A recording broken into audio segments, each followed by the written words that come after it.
오늘 이 새벽에는 실수인가 반역인가라는 제목으로 하나님 말씀 나누기를 원합니다. 민수기 14장에 하나님은 이스라엘 백성들에게 12명의 정탐꾼들을 선출하여 이 가나안 땅을 40일 동안 정탐하라고 명령하셨습니다. 이 가나안 땅을 정탐하라라고 말씀하신 이유는 그 가나안 땅이 하나님께서 약속하신 젖과 꿀이 흐르는 땅, 하나님께서 이스라엘 백성들에게 주실 그 땅이기 때문입니다. 그러나 40일간의 정탐을 마치고 돌아온 12명의 정탐꾼들 중에 갈렙과 여호수아를 제외한 10명의 정탐꾼들은 비극적인 보고를 합니다. 그들은 거인이고 그들이 살고 있는 성은 너무나 견고해서 우리가 감히 그 가나안 땅을 정복할 수 없습니다. 그들에 비하면 우리는 메뚜기와 같고 너무나 연약합니다. 라고 절망적인 보고를 합니다. 결국 믿음으로 바라보지 못하고 현실에 휘둘려 하나님을 신뢰하지 못한 이 패역한 이스라엘 백성들을 하나님은 징계하셨습니다. 그리고 10명의 정탐꾼들, 하나님이 말씀하신 젖과 꿀이 흐르는 땅을 절망과 공포의 땅으로 악평했던 그들은 죽임을 당하고 말았습니다. 이스라엘 백성들은 가나안 땅 앞 바로 목전에서 하나님 앞에 반역했고 하나님은 그들을 40년 동안의 광야 생활로 내모셨습니다. 이 전능하신 하나님 앞에 인간이 얼마나 연약한 존재인지 우리는 이 이스라엘 백성들을 보면서 깨닫습니다. 이제 오늘 본문에 보면 본격적인 광야 생활에 앞서서 이스라엘 백성들이 지켜야 할 규례와 삶의 기준들을 하나님께서 정해 주십니다. 이스라엘 백성들 여전히 광야에서 방황 중이지만 그들은 하나님의 백성들입니다. 하나님의 선택받은 백성들입니다. 비록 그들이 불신앙과 불순종으로 인해 하나님께 징계를 받았지만 하나님은 그들을 향한 사랑을 한 번도 거두신 적이 없습니다. 하나님이 그들을 징계하신 이유도 이스라엘 백성들을 사랑하시기 때문입니다. 하나님은 이스라엘 백성들이 율법과 규례를 잘 지키고 준수하기를 원하셨습니다. 그러나 동시에 그들이 연약하고 죄성을 가진 인간이기에 또 지키지 못할 때는 어떻게 해야 할 것인지도 알려주셨습니다. 오늘 본문 22절과 23절에 보면 이렇게 기록합니다. 너희가 그릇 범죄하여 여호와가 모세에게 말씀하신 이 모든 명령을 지키지 못하되 곧 여호와께서 모세를 통하여 너희에게 명령한 모든 것을 여호와께서 명령한 날 이후부터 너희 대대에 지키지 못하여.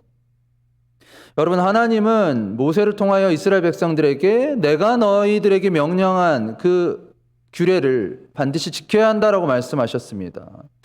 하나님이 이렇게 말씀하신 이유는 단순히 규칙을 따르고 도덕적인 사람이 되라는 것이 아닙니다. 하나님이 그들에게 율법을 지키라고 말씀하신 이유는 그들로 하여금 하나님의 백성으로 살아가기 위함입니다. 또 하나님의 백성으로서의 산다는 것이 무엇인가? 하나님 백성으로서의 정체성, 기준을 그들에게 심어주기를 원하셨습니다. 이스라엘 백성들 하나님이 선택하셨죠. 하나님의 선택받은 백성들, 하나님의 영광을 위해 존재하는 자들입니다. 하나님과의 언약 관계에 있고 이들은 하나님을 예배하며 하나님께 영광 드리는 목적으로 살아가야 하는 자들입니다. 그런데 여전히 연약한 죄성, 인간의 본성을 가지고 있기 때문에 죄 가운데 넘어질 때가 있습니다. 아담과 하와의 타락 이후에 에베소서 2장에 보면 바울은 인간이 본질적으로 하나님의 진노를 피할 수 없는 존재다라고 말을 합니다. 인간은 죄 때문에 이 죄라는 본성으로 인해서 하나님과 가까워지는 것보다 하나님과 멀어지게 되었습니다. 여러분, 우리가 어떻게 하면 하나님으로부터 멀어질 수 있을까요? 어떻게 하면 우리가 하나님과의 관계가 소원해질 수 있을까요? 정답은 그냥 가만히 있으면 됩니다.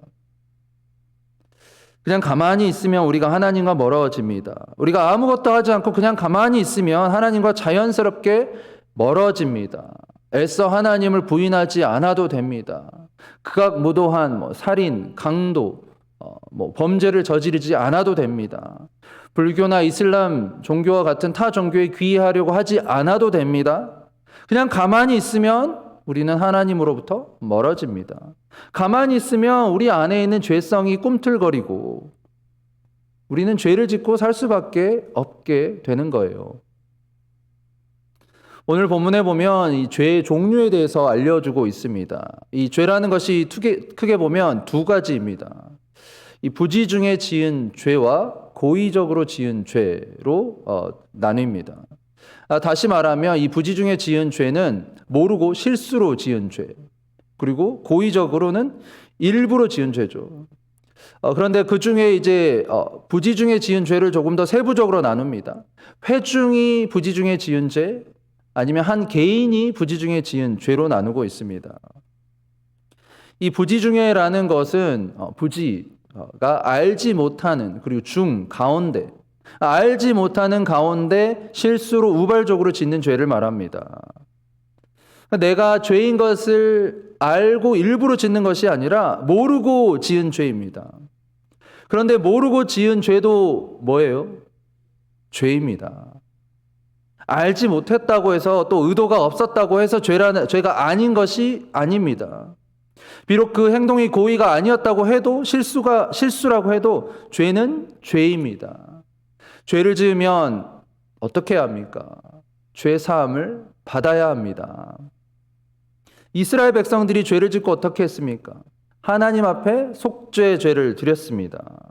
온 회중이 죄를 짓게 되면, 오늘 본문에 나오는데 온 회중이 죄를 짓게 되면 수송아지를 번제물로 드렸습니다. 한 개인이 죄를 지으면 숫염소를 번제물로 드려야 했습니다. 실수라고 죄가 아닌 것이 아니라 죄에 대한 대가를 지불해야 했습니다. 그런데 오늘 본문에 보면 이 공동체가 모르고 짓는 죄와 한 개인이 모르고 짓는 죄를 구분을 합니다. 여러분, 개인이 실수로 죄를 지을 수도 있지만 공동체가 죄를 지을 수도 있습니다. 우리가 우리는 하나님과의 개인적인 관계 있잖아요. 개인적으로 우리가 신앙생활을 하기 때문에 개인만 죄를 짓는다라고 여길 수 있지만 그렇지 않습니다. 개인이 먼저 죄를 짓고 그 죄가 공동체 안에 퍼져나가기도 하고, 개인이 먼저 죄를 짓고 공동체가 그 죄를 방조하기도 합니다. 만약 이스라엘 백성들이 앞선 가데스 바네아에서 10명의 정탐꾼들의 말을 처음엔 들었는데 너무 혼란스럽고 하나님에 대한 원망도 생겼는데, 그런데 나중에 갈렙과 여호수아가 아니다, 그 땅은 하나님께서 우리에게 예비하신 약속의 땅이다라는 말을 듣고 돌이켰으면 어떻게 되었을까요? 굳이 40년 동안 광야에서 방황하지 않아도 되었을 것입니다. 10명의 정탐꾼들이 하나님의 심판으로 죽게 되는 비극이 일어나지 않았을 것입니다. 그저 이스라엘 회중들을 위해서는 숫송아지 한 마리를 하나님께 번제물로 드리고, 또 개인의 죄를 위해서는, 그 정탐꾼들을 위해서는 숫염소를 하나님께 제물로 드리면 되었습니다. 그러나 이스라엘 백성들이 지은 죄는 모르고 지은 죄가 아니었습니다. 실수로 지은 죄도 아니었습니다. 알고도 고의적으로 지은 죄였습니다. 하나님을 대적하고 모세와 하나님의 권위에 대항했습니다. 이 죄라는 것이 독성이 있습니다. 한 개인이 죄를 지으면 별거 아닌 것 같지만요, 그 죄를 이제 동조하고 동참하는 사람들이 생겨나게 되면 더 큰 문제로 이어지게 됩니다. 고린도 교회에 얼마나 많은 문제들이 있었습니까? 바울이 그 고린도 교회에 일어난 많은 문제로 인해서 강력하게 경고하고 책망하죠. 그것이 고린도 전서에 나오는데, 고린도 교회 안에 있었던 문제들, 교회 안의 분열, 서로 당을 짓고 내가 옳다, 아니 너가 옳다, 서로 당을 짓고 갈등하고 싸웠습니다. 음행의 문제가 있었습니다. 교회 안의 문제를 가지고 세상 법정에 송사하는 문제가 있었습니다. 우상에게 바쳐진 음식을 먹어도 되느냐 아니냐라는 문제로 싸웠습니다. 또 성령님이 주신 그 은사를 가지고 교회의 덕을 위해 사용해야 하는데 그것을 교회의 덕을 위해 사용하지 못하는 그런 문제도 있었습니다. 바울은 고린도 교회를 강하게 책망하고 꾸짖었죠. 어느 사회나 조직이요, 이 죄를 오랜 시간 동안 거듭하게 되면 그 공동체 안에 있는 구성원들이요, 죄를 죄로 인식하지 못하게 됩니다. 죄를 죄로 인식하게 만드는 것이 우리 안에 있는 이 죄의식이라는 건데, 죄의식을 느끼지 못하게 되는 거예요. 그래서 어느 순간 이것이 이제 더 이상 죄가 아닙니다. 죄가 아니고 관행이 되고요. 죄가 아니고 전통이 됩니다. 교회는 하나님의 말씀이 본질인 공동체죠. 전통과 관행이 하나님의 말씀이 본질을 넘을 수 없습니다. 앞설 수 없습니다. 교회 안의 전통, 아름다운 전통을 우리가 이어나가야 되겠죠. 그런데 전통이라고 다 좋은 것이 아니에요. 때로는 불필요한 것, 과감하게 없애고 변화를 줄 필요도 있습니다. 교회를 위해서 기도는 하지 않고요, 다른 사람들을 비판하거나 책임을 전가하는 사람들이 있습니다.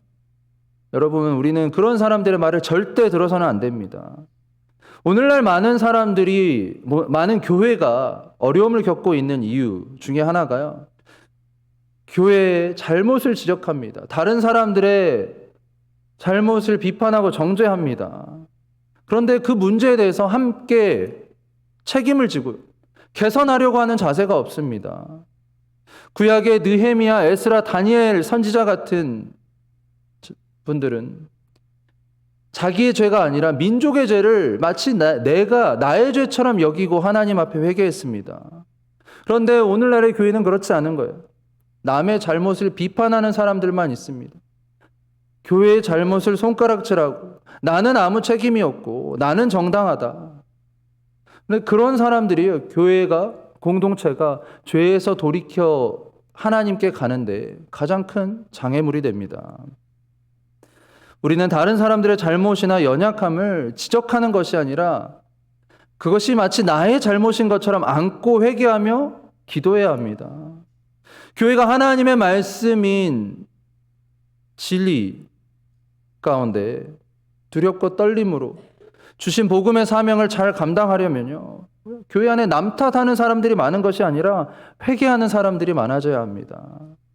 오늘 새벽에 나오신 분들, 다른 사람들의 죄나 허물을 남에게 돌리지 마시고 이것을 나의 죄로 인정하고 회개하며 기도하는 분들이 되시기를 주님의 이름으로 도전합니다.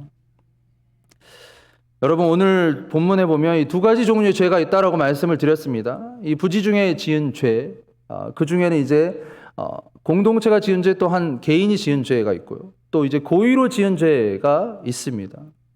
실수로 지은 죄도 있고 고의로 지은 죄. 그러니까 알고도, 죄인 것을 알고도 지은 죄가 있다라는 거예요. 그런데 실수로 지은 죄와 고의로 지은 죄를 우리가 어떻게 구분할 수 있습니까? 그것은 죄의 지속성, 죄의 지속 의지로 구분할 수 있습니다. 모르고 실수로 죄를 지으면요, 죄를 짓고 나서 나중에 깨닫게 되면 즉시 회개합니다. 돌이킵니다. 잘못을 인정합니다. 그래서 오늘 본문에 보면 하나님께 속죄 제물을 드린다라고 했죠. 그런데 고의적으로 죄를 지은 사람은요, 죄를 죄로 깨닫지 못합니다. 내가 한 행동이 당연한데, 내가 한 행동이 정당한데 내가 왜 회개해야 해? 이 고의적으로 죄를 짓는다라는 히브리어의 원어적 의미는 하나님께 손을 뻗어서 대항한다라는 것입니다.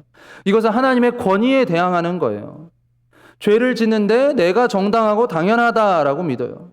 죄를 짓고도 자신이 죄를 지었는지 깨닫지 못하는 자들을 성경에서는 미혹된 자들이라고 합니다. 오늘 새벽에 설교 들으시는 분들 중에 마음이 불편하신 분들이 있을 거예요. 사실 이 회개하라는 설교 하는데 마음이 불편하지 않으실 분들이 어디 있겠어요. 그런데 예전에는 마음이 불편하면, 아, 그래, 하나님이 나에게 오늘 회개하라고 말씀을 주시는구나. 내 삶을 돌아보고 내 잘못을 돌이키면서 하나님께 용서를 구해야 되겠다 라고 먼저 내 자신을 돌아보았는데요. 이제는 그렇게 불편한 것이 아니라 조금 다른 쪽으로 불편합니다. 이 젊은 목사가 도대체 뭔데 새벽부터 회개하라는 거야.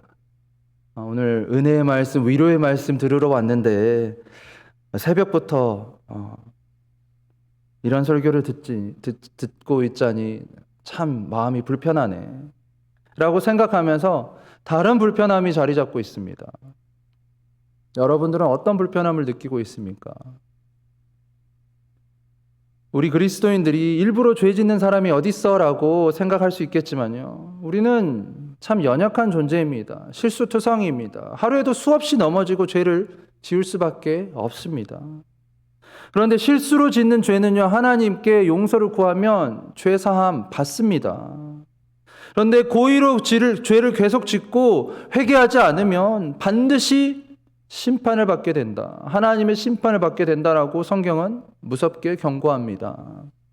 오늘 30절과 31절 말씀 보세요. 본토인이든지 타국인이든지 고의로 무엇을 범하면 누구나 여호와를 비방하는 자니 그의 백성 중에서 끊어질 것이라. 그런 사람은 여호와의 말씀을 멸시하고 그의 명령을 파괴하였은즉 그의 죄악이 자기에게로 돌아가서 온전히 끊어지리라. 부지 중에 실수로 모르고 죄를 지으면 하나님께 용서를 구하면 하나님 용서해 주시겠다. 그 죄를 사해 주시겠다라고 약속하셨는데 반대로 고의적으로 죄를 지으면 하나님 자기 백성 중에서 끊어버리시겠다라고 말씀하셨습니다. 이는 무서운 심판입니다. 여러분, 죄는 하나님의 창조 질서를 어기는 것이고요. 하나님의 명령을 무시하는 반역입니다. 이것은 하나님을 대항하는 것이고 하나님 보시기에 가장 큰 교만입니다. 죄 중에 가장 무거운 죄는 죄인 줄 알면서도 고의적으로 하나님을 거부하고 반역하는 것입니다. 하나님, 우리가 얼마나 죄 수렁에 쉽게 빠지는지 아시기 때문에 우리에게 속죄의 길을 열어주셨습니다. 누구를 통해서요? 예수 그리스도를 통해서 우리가 회개할 때, 우리에게 죄사함을 구할 때 우리는 예수님을 통하여서 용서받을 수 있습니다. 우리의 더러운 죄의 문제를 해결할 수 있습니다. 요한일서 1장 9절에 이렇게 말씀합니다. 우리 같이 읽겠습니다. 만일 우리가 우리 죄를 자백하면 그는 미쁘시고 의로우사 우리 죄를 사하시며 우리를 모든 불의에서 깨끗하게 하실 것이요. 아멘. 우리의 죄를 우리가 그대로 가지지 않고 주님 앞에 내놓고 자백하면 우리 긍휼이 많으시고 인자하시고 노하기를 더디하신 은혜로우신 주님께서는 우리의 죄를 용서해 주시겠다라고 말씀하셨습니다. 여러분이 주님께 여러분의 죄를 고하시고 용서함을 받아야 할 줄 믿습니다. 오늘 새벽에 나오신 우리 여러분 모두가 날마다 여러분의 죄를 고백하고 예수 그리스도의 보혈로 깨끗함을 입어서 죄의 길이 아니라 하나님 원하시고 기뻐하시는 거룩한 백성으로 살아가시기를 주님의 이름으로 간절히 축원합니다. 아멘. 시간 우리